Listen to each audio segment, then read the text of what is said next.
Hello friends, Radhe Radhe, जय श्री कृष्ण। आप सबको मेरा प्यार भरा नमस्कार। स्वागत है आपका हमारी ज्ञान गंगा भागवत चर्चा में। कभी कभी ऐसा टाइम होता है कि जिसमें हम बड़े परेशान हो जाते हैं कि क्या करें, और फिर जब हम भागवत करते हैं तो हमें ज्ञान मिलता है कि उस ईश्वर पर छोड़ दो, वो सब अच्छा करेगा।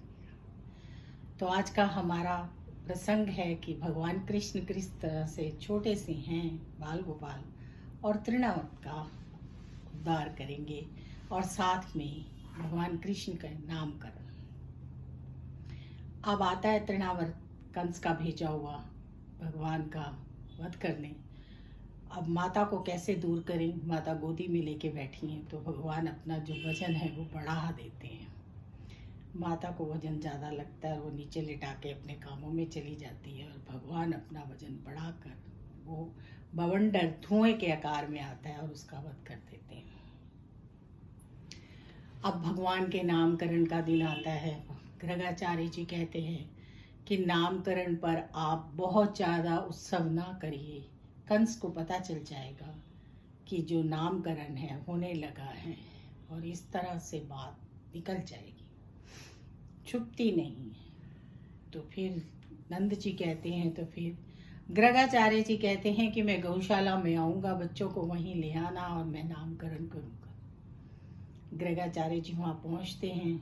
नंद बाबा, रोहिणी और यशोदा मैया अपने बच्चों को लेकर गौशाला जाती हैं और गर्गाचार्य जी की परीक्षा लेनी चाहती हैं। रोहिणी कृष्णा को उठा लेती है और बलराम को यशोदा मैया कि देखते हैं कैसे करेंगे ये नामकरण।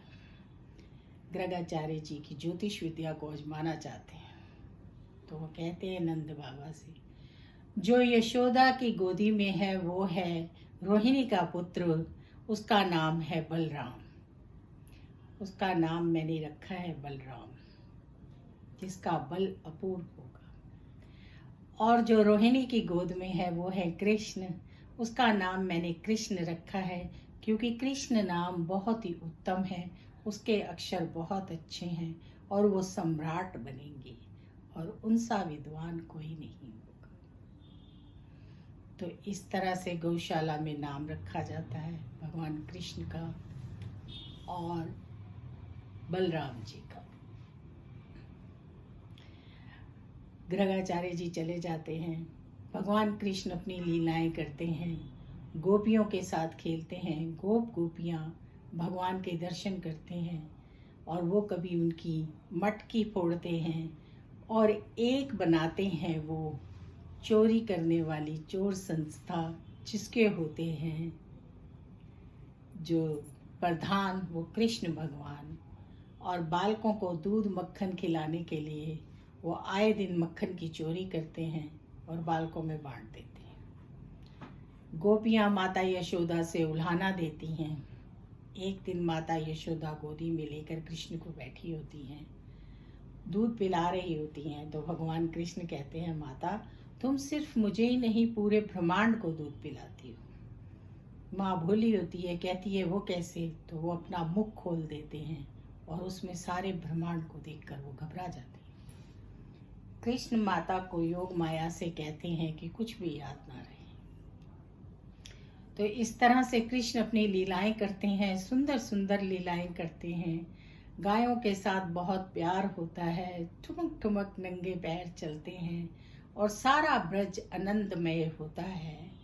कंस को मक्खन दूध भेजा जाता है, जिसके लिए कृष्ण मना करते हैं कि दूध मक्खन तो ब्रज के बालक ही खाएंगे, इसीलिए से वो चोरी करते हैं। भगवान के हर कार्य में लीला होती है और वो उत्तम कार्य करते हैं, इसलिए हमें नहीं सोचना चाहिए कि चोरी करनी चाहिए, क्योंकि उनका कार्य हमेशा लीला होती है और वो लीला करते हैं। मर्यादा पुरुषोत्तम राम हैं और इसी तरह से कृष्ण पुष्टि पुरुषोत्तम है। वो हर किसी को ज्ञान देते हैं, हर किसी को लीला करके ज्ञान देते हैं और हर सृष्टि में धर्म की स्थापना करते हैं। भगवान कृष्ण की इन लीलाओं से सारा ब्रज झूम उठता है और सब बहुत खुश होते हैं। भगवान छोटी छोटी अपनी लीलाओं से सबको मंत्रमुग्ध कर देते हैं। कजरारे नैन हैं, घुंघराले बाल हैं, बहुत ही प्यारे हैं। उनको कहते हैं कि आप नंद के पुत्र नहीं हो क्योंकि आप तो काले हो, नंद तो गोरे हैं। इस तरह से ब्रज में भगवान कृष्ण की लीलाएं चल रही हैं और साथ साथ में भगवान कंस के भेजे हुए उन का उद्धार कर रहे हैं जो भेजते हैं कंस के पास कि इनको कृष्ण को मारने की कोशिश की जाए, ब्रज के बालकों को मारने की कोशिश की जाए। तो इस तरह भगवान कृष्ण की लीलाओं का हम आनंद लेते हुए आगे बढ़ रहे हैं और ज्ञान गंगा के सरोवर में डुबकी लगा रहे हैं। राधे कृष्ण राधे कृष्ण राधे कृष्ण। राधिका रानी जो हैं वो भगवान की हमेशा रक्षा करती हैं, भगवान पर कृपा करती हैं और भगवान के सारे काम करती हैं, क्योंकि राधा कृष्ण एक ही हैं, एक ही हैं, दो रूप हैं। ये जानने की ज़रूरत है। जीवन के लक्ष्यों को भगवान को समर्पित करते जाएं और अगर ये कभी ना भूलें कि हम भगवान का अंश हैं और भगवान में ही मिल जाना है, तो हमारे सारे कार्य सुचारू रूप से होते हैं और हमारे कार्यों में विघ्न भी नहीं होता, क्योंकि उसमें ईश्वरीय तत्व होता है। इसलिए ईश्वर के समीप जाना, ईश्वर के साथ प्यार करना, ईश्वर के ही अंदर मग्न रहना बहुत अच्छा है। नरसिंह मेहता जी की ये बात सत्य है कि जिस चीज़ से भी जान छूट जाए, सोचो कि भगवान के भजन का जंजाल छूट गया, अब तो सिर्फ राधे गोविंद भज गोविंद ही करेंगे। तो हमें ईश्वर के पास जाना चाहिए, ईश्वरीय भक्ति करनी चाहिए, भगवान की लीलाओं से सीखना चाहिए कि आखिर भगवान हमें बताना क्या चाहते हैं। अर्जुन ने तभी तो सारथी भगवान कृष्ण को बनाया था, क्योंकि वो जानते थे जिसके सारथी कृष्ण होंगे उसकी हार कभी नहीं हो सकती। तो हमें भी अपने जीवन में भगवान को अपना सारथी बनाना चाहिए और ईश्वर के बताए हुए कर्मों को करना चाहिए और बताए हुए रास्ते पे चलकर अपना जीवन व्यतीत करना चाहिए। तो चलिए आगे की चर्चा आगे करेंगे। बहुत ही सुंदर लीलाएं हैं, छोटे छोटे उनके वर्णन करेंगे और उसके साथ आनंद लेंगे। राधे राधे, जय श्री कृष्णा।